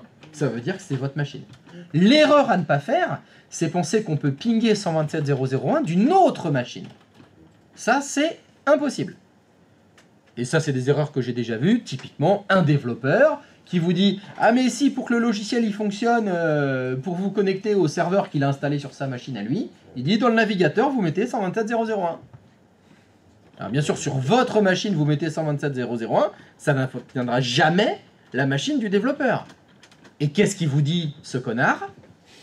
Chez moi, ça marche. Voilà, il dit, mais sur mon poste, ça marche très bien. T'as qu'à faire la même chose, connard. Et là, bim, ça mérite un taquet de ces putains de développeurs de marde. Non, c'est pas du vécu, bien sûr. Bah, ça montre qu'ils ont rien compris, les développeurs. Mais 127.0.1, c'est ta machine à toi. C'est ton adresse de bouclage. Oh mon Dieu. C'est honteux.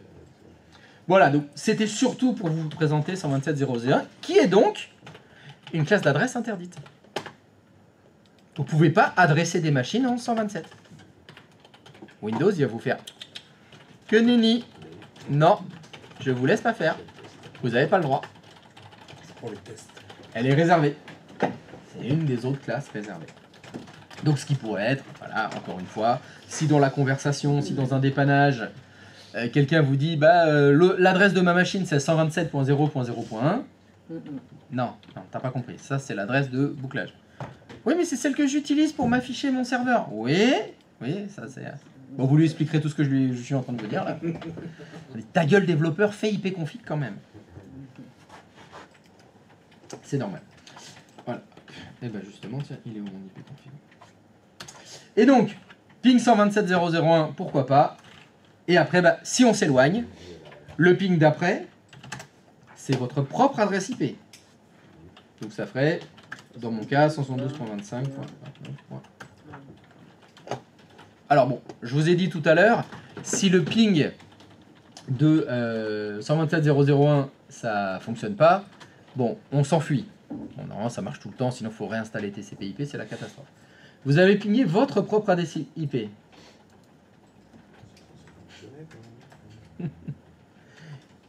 Qu'est-ce que ça veut dire si ça ping? La carte réseau et. Ça veut dire que votre carte réseau fonctionne. Alors après, on doit s'éloigner. Si je sais que mon carte réseau fonctionne, si je veux aller un petit peu plus loin, j'ai deux choix. Soit on peut pinguer la passerelle par défaut, soit un autre ordinateur qui est dans la même pièce. C'est-à-dire qu'on peut essayer de pinguer l'ordinateur de Jocelyne. Alors, en général, on essaye de pinguer l'ordinateur de Jocelyne quand le ping de la passerelle par défaut ne fonctionne pas. Voilà, dans vos soucis de dépannage, je ping la passerelle par défaut, pas de réponse. J'essaye de pinguer un ordinateur qui est à côté, le PC de Jocelyne. Si le PC de Jocelyne répond et que la passerelle par défaut ne répond pas, on sait que c'est le routeur le problème. Il y a des chances que pour Jocelyne, ça ne réponde pas non plus. En général, c'est ça. Christophe, j'ai Oui. quand même une question sur le quand on ping sa propre adresse IP. Ça veut dire qu'on a quand même une adresse IP qui nous a été attribuée. Oui, bien sûr. Donc forcément la carte réseau fonctionne ou j'ai raté une... Sauf si c'est de l'IP fixe. Oui, d'accord. Ça peut être de l'IP fixe. Oui, ok. C'est pareil, là, tu vas t'éloigner. Ok, c'est bon. Mais effectivement, nuance. on pourrait se poser la question différemment. Je suis client DHCP, j'ai récupéré une adresse IP. Voilà, là on peut s'éloigner tout de suite. J'ai récupéré une adresse IP, je sais que le DHCP et mon poste, ça fonctionne. C'est sûr, j'ai récupéré une adresse IP. Il faudra peut-être juste se poser une petite question en plus. Hop, il est où mon ipconfig? Voilà. Dans ipconfig, vous avez l'adresse du serveur DHCP. Ah oui, mais moi je suis pas en client DHCP. Ouais, bon, il la donne, ouais. Il donne l'adresse IP du serveur DHCP. La seule chose que tu dois regarder, c'est est-ce que le DHCP et ton poste est dans le même numéro de réseau. Si c'est dans le même numéro de réseau et que ça a fonctionné, je suis pas sûr que le routeur fonctionne. Ouais. S'ils sont pas dans le même numéro de réseau et que ça a fonctionné, je suis sûr que le routeur fonctionne. Ça permet tout de suite d'éliminer des problématiques possibles. Et si par contre tu es en IP fixe, bah là on n'a pas le choix. Là il faut les faire à part. Ok, merci.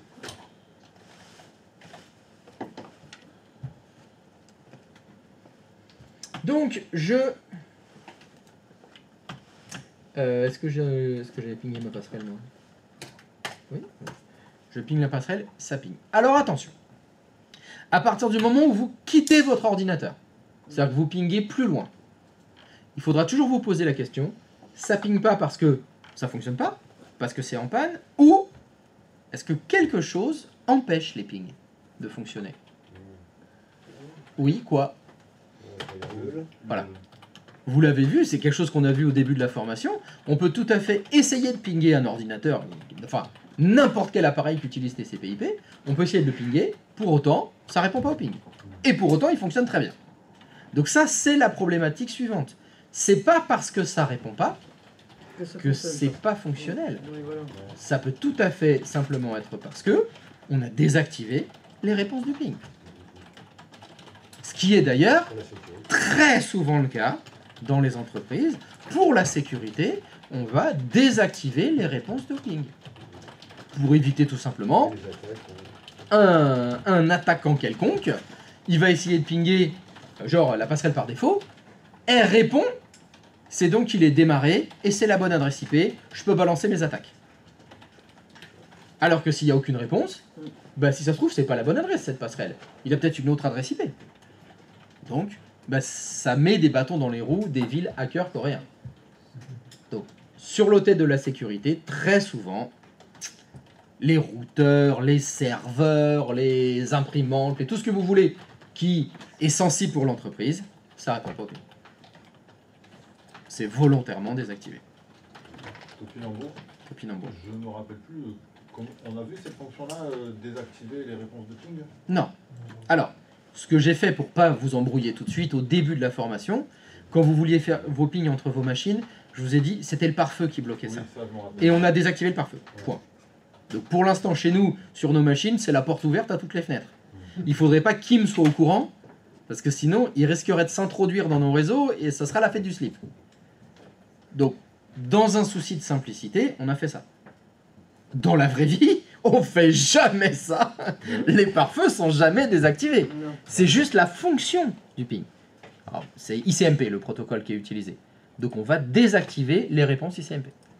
D'accord, ça se fait depuis soit le routeur, soit le serveur. Exact, sur les consoles, c'est sur l'appareil sur lequel tu veux activer ou désactiver cette fonctionnalité, ça se fait... Ça, on va le voir aussi à un moment donné. Ah bah bien sûr qu'on va réactiver les... Ah oui mon ami, on va se remettre en mode la vraie vie. La vraie vie. C'est pas Oui, parce que sinon il y en a, ils vont en stage. Ah bah on désactive les pare-feux, les donc. Ah bah on a fait ça en formation, comme ça. Wouh, c'est la fête. Non, Le setting des Attends, non. Defender on l'enlève. Alors voilà, alors on a désactivé Defender, on a désactivé, là c'est les pare-feux. Windows Update, on l'arrête. C'est bon, Allez. Tu sais, on va passer sous Linux. C'est plus simple. Tout ça, ça dégage. Non, c'est pas, faut pas faire ça. Faut pas faire ça. C'est pas bien. Oui, donc voilà. Donc quand vous vous éloignez, attention. C'est possible que dans des niveaux de sécurité, bah, je vais envie de dire normal, c'est normal qu'ils répondent pas au ping. Donc des fois, bah, dans les entreprises, soit on fait ça, soit on va peut-être laisser une machine répondre au ping pour faire les tests. On va avoir une machine qui est évidemment pas sensible, elle répondra au ping. Ça peut être le cas. Ou alors c'est très sécure, il n'y a rien qui répond au ping. Bah, la ping il vous sert à rien dans ce cas-là. Il faudra dépanner avec autre chose. Alors, on va mettre de côté la sécurité, pour le moment. Et on va rester quand même dans des niveaux où, bah, d'abord, il faut qu'on résolve le problème. Donc il faut que les pings fonctionnent. Excuse-moi, du coup, pour savoir si ça a été désactivé, ça, on peut le voir qu'avec les administrateurs. Oui, bien sûr. Ah oui, il n'y a que avec les administrateurs que tu peux le savoir. Il y a de fortes chances que c'est une information que tu es avant. Si tu vas dépanner un client ou si toi-même tu es dans l'entreprise, peut-être la première fois que tu vas tester, tu vas dire « Ah mais je m'arrache les cheveux là, le routeur répond pas, il est éteint, machin ». Et il y a ton admin qui va dire « Ah non, mais tout va bien, on a désactivé ICMP dessus ». Donc c'est normal qu'ils répondent pas au ping. C'est un choix personnel. Arrête d'essayer de le pinguer. Calme-toi. Hein, en général, tu poses la question une fois, puis après, tu es au courant. Je l'espère. Que tu vas pas reposer la question à chaque fois. Ah, c'est vrai, ça pingue pas. D'accord, donc on va partir du principe qu'on a tout qui ping. Et donc, j'ai réussi à pinguer mon routeur. En fonctionnement normal, il est censé pinguer. Si le ping ne fonctionne pas, alors qu'il est censé l'avoir parce qu'on l'a autorisé, il faudra vous poser la question, est-ce qu'il est allumé? Est-ce que c'est la bonne adresse IP? Est-ce qu'il n'y a pas quelqu'un qui l'a changé? En général, ce genre d'étape-là, c'est quand il y a plein de gens qui ont des problèmes. Il y a peu de chances que vous ayez un problème au-delà du PC de Brigitte et qu'elle soit la seule à avoir un problème. Alors, il est tout à fait possible que ça vous arrive dans l'administration, vu qu'il y a à peu près une personne sur 20 qui travaille, c'est Brigitte. Bon, maintenant, si c'est le routeur qui est en panne, ça veut dire que les PC, ils n'ont pas Internet, donc pas de Facebook et tout. En général, vous en rendez compte tout de suite. Hein. Là, vous êtes au courant. Internet marche pas. Ça doit être le truc. C'est alerte rouge, ticket. T'en as 375 qui sont arrivés. Ils sont tous en urgent. Ah, j'ai pas pu aller sur Facebook. Alors là, les gens. Et là, tu vois tes priorités. Ah bah là, on définit les priorités, tout à fait. Alors là c'est top priorité. Faut qu'Internet fonctionne. Alors après, en imaginant que le routeur ping, il faut pinguer au-delà du routeur. Bon, là, on a un bon exemple. J'ai la chance d'avoir un ordinateur qui n'est pas dans le même numéro de réseau que moi et qui peut être tout à fait important, au hasard, le DNS. Avec la même chose, j'essaye de pinguer mon DNS. Pardon, je suis pas dedans.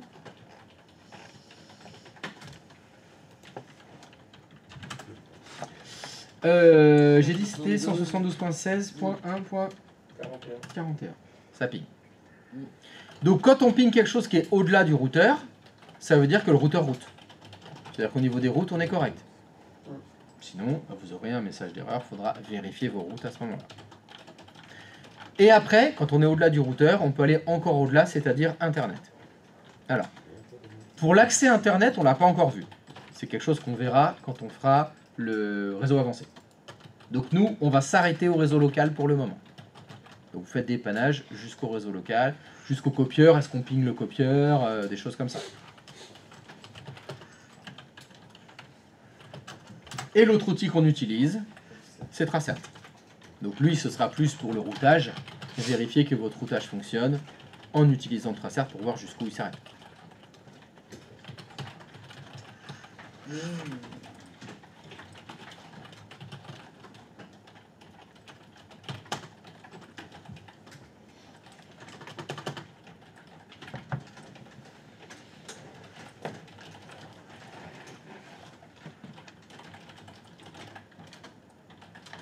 C'est good?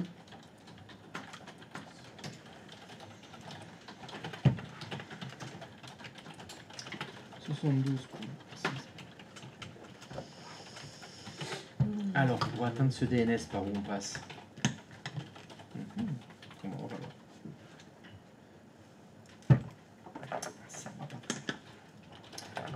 Donc ça, c'est avec ping que vous allez pouvoir dépanner un certain nombre de choses, avoir un certain nombre d'informations. Avec Tracert aussi. L'étape d'après, dans votre dépannage, alors on peut le faire avec deux outils, soit avec ping, c'est est-ce que votre serveur DNS fonctionne correctement? Alors, est-ce que vous pouvez me rappeler à quoi ça sert un serveur DNS? Permet de transformer une adresse en. Comment on dit ça? Ah, c'est cool. On a un langage Social. compréhensible Ouais, pour ouais. les applications. En URL. Une adresse IP en page web. Non, Non, c'est le contraire. C'est transformer une adresse IP en.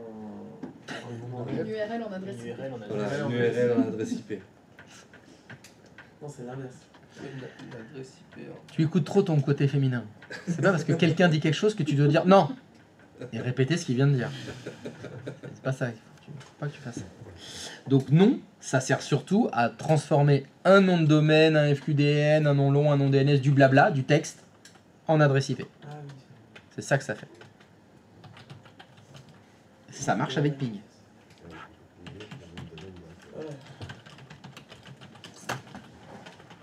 Pour un test très facile pour savoir si votre serveur DNS fonctionne, vous essayez un ping d'une URL. Donc si je ping www.google.fr, je vois qu'ici, il a essayé de pinguer quelle adresse? 142, 250, 179, 85. Ça veut dire que le DNS fait bien son travail. Je lui ai donné en rouge un nom de domaine, un FQDN, du blabla, et lui il m'a renvoyé en bleu une adresse IP. Du texte. Il m'a renvoyé, il a transformé Et du il a texte en changé. adresse IP. Il a fait son travail d'annuaire, de résolution de nom. Hein, c'est comme ça qu'on dit.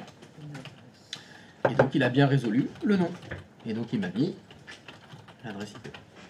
Alors, je vous ai dit, donc on peut le faire avec le ping, qui fait deux vérifications. Il fait la résolution de nom, parce qu'il interroge le DNS, donc on sait comme ça si le DNS il fonctionne. Et ben, en plus il fait un ping. Donc, j'ai d'une pierre deux coups. Donc c'est assez pratique. Vous avez un autre outil qui sert à faire du dépannage du DNS. Tu connais? Non? Quelqu'un en connaît? Un autre? NS? NSLoop. Presque. Non, Lookup. NS Lookup. Ouais.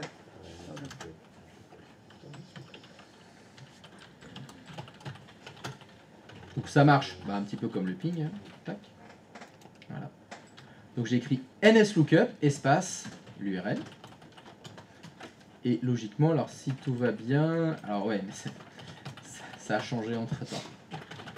Pour le Google, il a tellement de serveurs que c'est pas la même réponse. Mais ça me le donne ici. Voilà. www.google.fr 216.58.215.35. Sauf qu'il fait pas le ping. NSLookup, c'est vraiment juste, je te donne un nom, renvoie-moi l'adresse IP. NSLookup, ça veut dire interroge le serveur DNS et dis-moi mon serveur DNS, qu'est-ce qu'il a comme réponse. Alors vous voyez aussi que je vois l'adresse du serveur DNS que j'interroge. Attends, j'ai peut-être dû la mettre en bleu, voilà.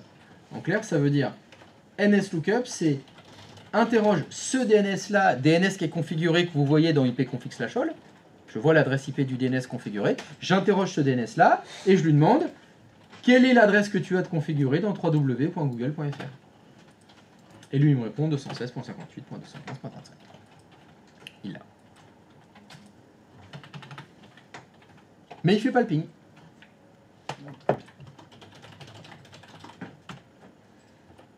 Je voulais en faire un autre. Voyons voir. Pas solide du genou.fr, ça donne quoi? Ouh!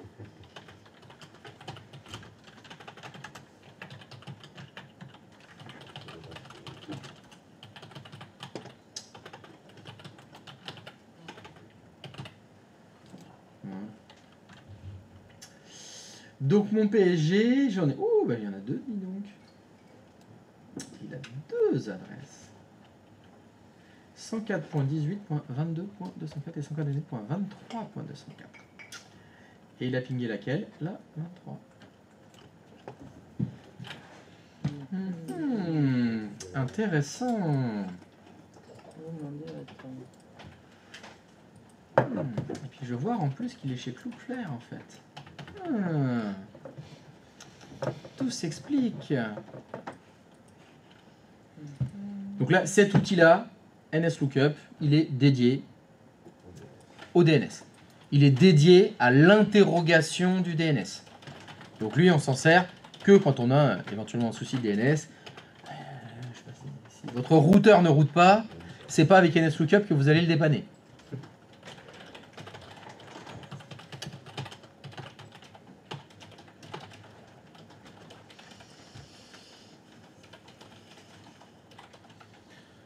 Des questions?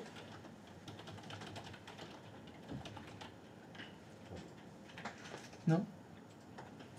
Donc, en général, quand on arrive sur la couche protocole, qu'on veut tester, vérifier, dépanner la couche protocole, dans l'ordre, hein, c'est ipconfig/all, analyse du résultat, et suivant l'analyse après, on fait soit ping, soit tracert, suivant l'objectif que vous voulez faire vérifier. Je veux vérifier que le serveur DNS répond, je fais ping. C'est pas la peine de faire tracert. Je veux vérifier que le routage est correctement configuré. Tracert, ça va vous faire gagner du temps. Voilà, vous avez l'un ou l'autre. Donc ping, tracert. Vous voulez vous concentrer sur le DNS, ping ou NSLOOKUP. C'est les outils que vous allez utiliser. Dans votre boîte à outils de technicien, il n'est pas rare que le jour du titre, vous ayez un petit jury qui vous dit dans quel cadre vous utilisez Tracert. Tracert par exemple. Ce matin, j'ai vu que vous avez utilisé Tracert comme outil. Vous pouvez m'expliquer à quoi ça sert? Par exemple. Ce matin, j'ai vu que vous n'avez pas utilisé NSLOOKUP pour le dépannage. Pourquoi? Bon, des exemples comme ça, hein, c'est des questions que je vous lance à la volée sur ce qui pourrait vous arriver face au jury. C'est des Ou pas. options. Parmi tant d'autres. Ah, parce que si ça se trouve, le jour quand vous avez passé votre titre, c'est pas du tout du dépannage réseau. Donc ce sera c'est l'imprimante. Donc, bon, bah là, NSLOOKUP et l'imprimante, c'est pas terrible. Faudra pas dire ça. Hein. Comment vous changez le tonnerre? Bah j'utilise NSLOOKUP. Bah non. Non, là ça fonctionne pas très bien. Hein. C'est pas ça qu'il faudra utiliser. Ça marche? Donc pour le réseau, c'est ça que vous ferez, et tout le temps. C'est ces étapes-là. Parce que à partir de ces étapes que vous avez fait là, vous saurez d'où vient le problème. Est-ce que c'est la couche physique? Est-ce que c'est les VLAN? Est-ce que c'est l'adressage IP? Est-ce que c'est la passerelle? Parce que ça s'arrête là, le réseau. Le réseau, ça ne va pas aller tellement plus loin que ce qu'on a fait là. Internet fonctionne comme ça. Tous les réseaux des entreprises fonctionnent comme ça. Vous ferez ipconfig des millions de fois. Parce que c'est la base. C'est le départ. Ça commence comme ça. Et il faut que ça fonctionne d'abord. Avant d'aller dans la couche du dessus, où là, c'est la couche applicative. Et là, c'est autre chose. Il n'y a qu'un seul truc qui va venir se saupoudrer là-dedans, c'est les pare-feux. Parce que les pare-feux vont venir rajouter, on l'a vu là pour le ping, hein, C'est vous pourriez avoir du ping dysfonctionnel alors que le réseau tout est bien configuré. C'est le pare-feu qui pose problème. Donc celui-là, par contre, je ne peux On pas... peut pas le désactiver Ah, ben quand ça, on est en entreprise. non, De non. toute façon, c'est hors de question. C'est hors de question. Donc il faut faire avec, ou il faut faire sans, ou il faut faire avec. Là, je ne sais pas dans quel sens il faut tourner la phrase, mais c'est quelque chose qu'il faudra garder en tête tout le temps. Ça Vous fonctionne peut-être désactivez pas. tout, faites ce que vous voulez. Tant que ça fonctionne. Ça, mais ça fait partie de la méthodologie de dépannage. Ouais. Je sais très bien que dans mon entreprise, il y a des pare-feux. Les pare-feux font leur travail, ils bloquent. Parfait. Mais le problème, est-ce que c'est le pare-feu ou est-ce que c'est ma carte réseau, mon adresse IP, etc. Ça fait partie de la procédure. Temporairement, Après, on peut la Désactiver le désactiver à pare-feu, l'instant pour vérifier. vérifier, Ouais. puis réactiver le pare-feu derrière. Mais voilà. Faut Parce pas que si- oublier de le réactiver derrière. Comme on l'avait fait au début, on a désactivé le pare-feu, les pings fonctionnent, on réactive le pare-feu, les pings ne fonctionnent pas. Je connais le coupable. Le coupable, c'est le pare-feu. Donc, bah, il va falloir se concentrer sur le pare-feu. Ça marche? Des questions? Est-ce qu'on peut juste désactiver enfin réactiver ou désactiver, je sais pas, le ICMP sur le pare-feu? Ah bah ça c'est carrément mieux ça. Oui. C'est faire l'exception dans le pare-feu. Oui. C'est carrément mieux. Mais après, si on parle que du pare-feu, des fois le pare-feu c'est pas du tout ping qui va bloquer, c'est autre chose. Donc cette autre chose qui va bloquer, comment je le configure dans le pare-feu, je sais pas. Mais on est toujours dans l'idée des tickets et du dépannage. Le PC de Brigitte n'arrive pas à se connecter à une base de données, n'importe quoi, son logiciel marche pas. Pourtant, je désactive le pare-feu, le logiciel fonctionne. Je réactive le pare-feu, le logiciel fonctionne pas. Ça m'a pris 30 secondes. Je sais que le problème, c'est le pare-feu, c'est même pas la peine de pinguer. J'ai pas un ping à faire. Je sais que c'est le pare-feu problème. Donc là, il va falloir peut-être escalader le ticket et dire on a Jérôme, notre spécialiste de l'application de compta. Dis-moi, apparemment, il faut faire un truc sur le pare-feu pour ça. Je lui passe le ticket. C'est à lui de le faire. Ça reste dans la méthodologie quelque chose qui vous permet de gagner du temps. Mais je garde en tête que quoi que je fasse dans un réseau, il est tout à fait possible que ça ne fonctionne pas à cause du pare-feu. Donc il faut l'identifier. D'accord, c'est juste que je me disais qu'en cas réel, on n'aurait peut-être pas le droit de désactiver le pare-feu à des fins de test, même si c'est pas longtemps. Si. Ça c'est possible aussi, tout à fait, t'as raison. T'as raison, c'est tout à fait possible que dans l'entreprise, non, tu es technicien, tu n'as pas le droit de désactiver le pare-feu. T'es pas administrateur du poste de Brigitte. T'as pas les mots de passe comme on l'avait vu. Tu fais l'élévation, tu peux pas désactiver le pare-feu. Là c'est compliqué. Là c'est compliqué parce que c'est tout à fait possible que ce soit ça. Oui, côté poste, oui, parce que des fois, Oui, il y en côté a poste. directement, installé directement sur les routeurs, je crois, ou ce genre de choses, non? Quoi installer directement sur les routeurs? Des pare-feux. Oui, ils en ont aussi, oui, bien sûr. Alors des pare-feux, t'en as potentiellement partout. N'importe quel élément. N'importe quel réseau, élément qui utilise le réseau, potentiellement il a un pare-feu. Oui, bien sûr, ça se fait. Tout à fait. Donc il est possible que le pare-feu du routeur bloque certains protocoles et donc le logiciel de Brigitte il fonctionne pas. Ouais, galère dans ce cas-là de comprendre. C'est compliqué. Ok. C'est compliqué. C'est vrai que l'introduction des pare-feux, ça a complexifié beaucoup de choses. Surtout pour le dépannage. C'est surtout pour le dépannage que c'est embêtant parce que mais c'est là où on se retrouve à faire donc temporairement, je désactive le pare-feu pour savoir si c'est lui le problème ou pas. Tu peux toujours faire C'est une question de méthode pour le test. J'espère que dans ton entreprise, il ne dira pas « Ah non, mais il faut jamais les désactiver ». Là, c'est beaucoup plus compliqué pour faire l'enquête. Bon, ben trouve C'est ce la que je pense, solution en alors. fait. Ah bah, ça arrivera peut-être. Bah, là, il faudra faire Ah, différemment. J'espère qu'ils ont d'autres procédures, d'autres outils, d'autres tests. Nous, pour l'instant, on va commencer gentil. Oui. On va commencer facilement avec donc justement des pare-feux. On va les désactiver justement pour faire nos tests de ping et on veut que ça passe. Après, on fera les exceptions dans le pare-feu plus tard quand on activera les pare-feux. Ça, quand on fera le réseau avancé, on fera ça. D'accord ?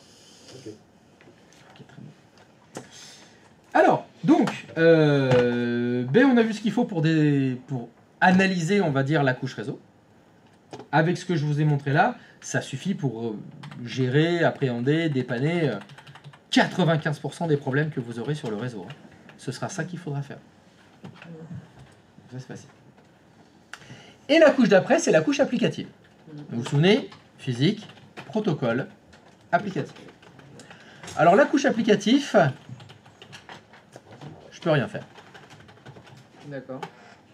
Eh oui, Ça dépend. parce que ça dépend des applications. Ah, Oui, c'est vague. Donc, la date. La couche applicative, les logiciels, vous ne pouvez les dépanner que si vous connaissez les logiciels. Tout simplement. Un logiciel de comptabilité, bah, il faut connaître le logiciel de compta pour pouvoir le dépanner. Word, s'il y a un problème dans Word, il faut connaître Word. Excel, il faut connaître Excel. Donc c'est très spécialisé. En ce qui vous concerne, si vous devez arriver jusqu'à la couche applicative sans forcément connaître cette couche applicative, il n'y a qu'une seule solution, c'est la comparaison. La seule méthode que vous devrez utiliser qui est viable, c'est la comparaison avec le poste de Jocelyne. D'accord. C'est-à-dire, Faire un Brigitte, comparatif. elle a un problème dans sa couche applicative, il y a quelque chose qui ne fonctionne pas. Jocelyne n'a pas ce problème-là, vous comparez les deux. Vous comparez, est-ce qu'elles sont configurées de la même façon? Est-ce que les paramètres sont les mêmes? C'est la meilleure méthode pour pouvoir résoudre un problème applicatif sur un logiciel que vous ne connaissez pas. C'est comparer avec autre chose. Comparer avec quelque chose que vous avez qui est fonctionnel dans l'entreprise.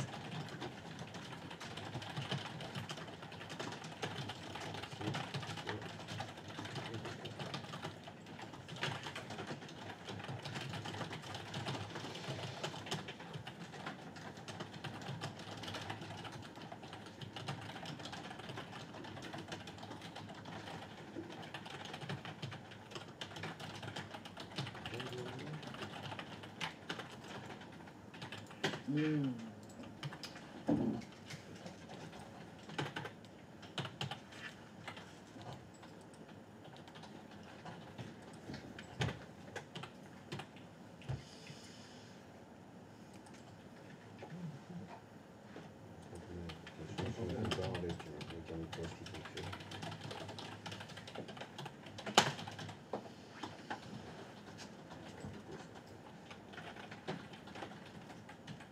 Alors, il reste une petite partie qui est un peu logiciel et un petit peu réseau, c'est Internet.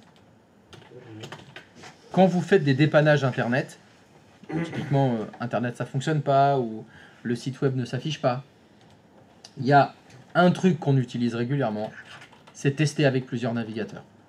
Aujourd'hui, c'est quelque chose qu'il faut que vous intégriez dans vos procédures de dépannage. Les sites Internet sont développés en général de préférence pour certains navigateurs. Les développeurs vont optimiser leur site Internet pour certains navigateurs, pas forcément pour tous. Il y a des mises à jour dans tous les sens. Donc vous avez le grand classique qui est ça fonctionne très bien avec Chrome, mais ça fonctionne pas avec Firefox. Ça fonctionne très bien avec Edge, ça fonctionne pas avec Opera. Ou mal, ou ça s'affiche qu'à moitié. Donc ça c'est une application qui est assez transversale, hein. Des navigateurs on en utilise tout le temps. C'est pas rare que Brigitte, la comptable, elle utilise 3 navigateurs différents. Parce qu'il y en a un qui fonctionne très bien sur le site de la Société Générale, il y en a un autre qui fonctionne très bien avec le Crédit Lyonnais, et le troisième, c'est pour le CMSO. Parce que quand elle utilise le même navigateur pour ces 3 banques, il y a des fois, les cases à cocher elles sont décalées, l'intégration dans les sites sécurisés ça marche pas. Ça c'est vraiment le truc applicatif à connaître, mais spécifiquement à la navigation, au navigateur, c'est avoir plusieurs navigateurs. Ça, c'est vraiment un grand classique dans les entreprises. Vous avez les 3. Vous avez Edge, Chrome, et... Allez, je vous mets Firefox parce que il y en a qui aiment bien. Alors, Edge n'est pas basé sur Chromium maintenant. Si, ouais. si, si. Il me semble que C'est du coup, Chromium Même, amélioré. même le truc de macOS, la Safari aussi. Le Le truc de Mac. De Non, il en veut pas là. Du manchot bouffeur de pommes. Je connais pas. Je connais pas, mais bon, je te fais confiance. Ouais, il me semble. C'est effectivement. Ils essayent d'unifier les navigateurs, mais ça ne fonctionne absolument pas. Tant qu'il y a des gens qui diront ah non mais Firefox c'est bien, À dégager. à dégager. Mais effectivement, Ouais, ça non, c'est un, juste que je- c'est un réflexe à avoir quand vous avez réussi à dire au niveau de la couche protocole tout est bien configuré. Typiquement je ping www.sociétégénérale.fr, c'est bon, ça ping, ça répond, ça veut dire qu'au niveau réseau tout est configuré, mais que dans le navigateur ça s'affiche mal ou pas, le problème c'est le navigateur. Ça peut être le même point, voilà. Ça peut Il être- est dans le navigateur le problème, donc est-ce qu'un Oui, autre parce qu'il y en a qui sont navigateur... pas compatibles par rapport à d'autres. Voilà, et ça c'est malheureusement quelque chose qui arrive très souvent. Essayez avec un autre navigateur. Et je vous ai dit que c'était un petit peu spécifique à Internet et que c'était un petit peu entre les deux, parce que je peux vous le dire que pour le navigateur. Si votre utilisateur a dit oh, dans le logiciel de compta il y a un problème, vous ne pouvez pas lui dire eh ben change de logiciel de compta, on va en installer un autre. Eh ben non, non. C'est des applications métiers dédiées, on ne peut pas en utiliser une autre. Alors que les navigateurs, c'est commun, on peut en utiliser plein d'autres. Elle vous dit j'ai un problème avec mon document Word, c'est compliqué de lui dire change de Word. Prends LibreOffice. Ouais, prends. Alors, faut pas déconner. Un truc pire, non. Tu peux pas lui dire moins. C'est pour ça, pour Firefox, j'ai serré les dents. Hein. J'ai serré les dents, mais je l'ai mis qu'en 3e. Hein. À la limite, je préfère même Opera. Je préfère Opera à Firefox, mais il est vraiment moins répandu, Opera. C'est vraiment les trois gros, ça reste Chrome, Edge et Firefox. C'est les trois gros qu'on retrouverait le plus souvent. Ouais, il est un peu lourd. Le. Après, C'est ça, j'ai pas cher. Oui. Ah oui, Mais c'est vrai qu'il C'est pas pareil. Ils ont Bientôt, ce sera sur le- ChatGPT Navigator. sur téléphone. Mais j'avais pas vu qu'ils avaient sorti ChatGPT, là, le dernier 4. 4.0. Ouais, non, 4.1. Ils ont sorti un truc sur les sites web là. Tu crées ton site web avec ChatGPT. J'ai voulu essayer ce matin, mais je l'ai vu hier soir. Ça s'appelle. Oula. C'est-à-dire, ça te code un site? Ouais, ça te code. En fait, tu donnes tes instructions et il te code et il te le télécharge. Ah ouais, non, mais. Ça, c'est pour dire aux gens, vous pouvez créer un site tout seul. Ah, vous pouvez faire des images tout seul, allez-y, Ouais, c'est ça, continuez. c'est ChatGPT On n'a pas cramé assez de flotte. 4.1. Les C'est hébergeurs web maintenant ils font ça aussi. Hein. Tu as la Oui, possibilité avec une intelligence artificielle, tu dis Regarde. quel type de site tu veux, ça va parler de C'est, quoi, et attends. Hop, ils te le font. J'avais Google 2. logging. C'est beau, hein. J'avais pris tout accepté. Ah, on va tout faire tout seul avec les Essayez. IA maintenant. Alors, Voilà, des questions donc ChatGPT 4.1, et en fait, ça crée votre t'as site le internet, ça code vous met les comme, images dedans, comme, ça va vous chercher des clients tout seul, ça vous envoie l'argent sur votre compte en banque direct. C'est rassurant. Là, il faut juste avoir la bonne idée. Ou même tu lui demandes, Merde, c'est un pro. c'est un Dis- logiciel dis ChatGPT. qui te permet de. quelle idée pour gagner de l'argent? trouver mes mots. Ouais, c'est vrai, ça marche. Je vais trouver mes mots. Achète des maisons, coupe-les en deux et revends-les. Je veux savoir. On a fait des travaux dedans. Non, non, non. Bon, allez. C'est une formation en ligne. Il y avait un bouquin qui était sorti comme ça. Comment gagner de l'argent facilement. Achète la formation. Et puis après, c'est mes 10 ans de prison. Non, Son les deuxième gamins, bouquin et, avec un truc quoi. Dedans, il y avait acheté Là où une tu machine peux à faire pain ça, pour faire des parkings et ça rapporte. Voilà, ouais, c'est comme ça. Moyen de faire de l'argent, il y en a plein, mais après, il faut du courage, il faut du temps, il faut se remonter les manches, il faut pétrir la C'est pour farine. ça que pendant un temps, il y a eu beaucoup de monde qui ne connaissaient pas le travail, qui se sont mis à faire ça. Et ils faisaient appel aux professionnels. Ça va, tu Ah ouais. Au niveau du code. Bon, allez, à table. Du code, c'est pas Allez. bon. Ah ouais. À table. Allez. Allez, à table. Bon, Et n'oubliez à pas tout de à l'heure. fermer Et n'oubliez pas de signer. et de verrouiller vos